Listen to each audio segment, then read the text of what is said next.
Okay, hear me out. I think I have the perfect pitch for a Superman video game. So after reading an article by Imran about Superman video games and the new Superman movie, I think I have come up with the best possible Superman game that could exist. Now, a lot of issues with Superman as a video game character are rooted in his powers as a superhero. How do you build an action-style video game with health bars with a guy that's invincible? And on top of that, how do you build a video game where the main character has nearly every superpower imaginable?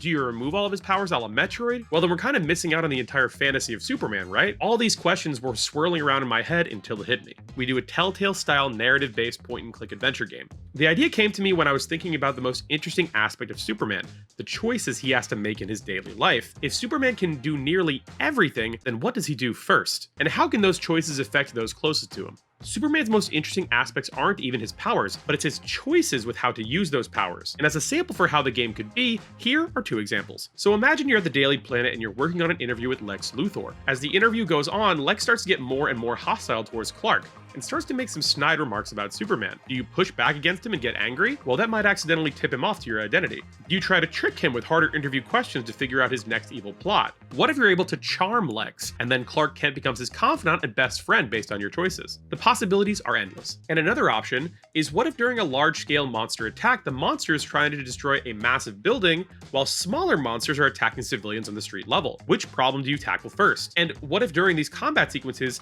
there isn't a fail state, but just a time meter? You only have so many choices before eventually someone will get hurt. You can't save everyone, and that is at the core of what makes Superman interesting. He might be super powerful, but he's still only one person. And that's my pitch for a Superman game. What other superhero games do you like, and how would you tackle a Superman video game? Let us know in the comments down below.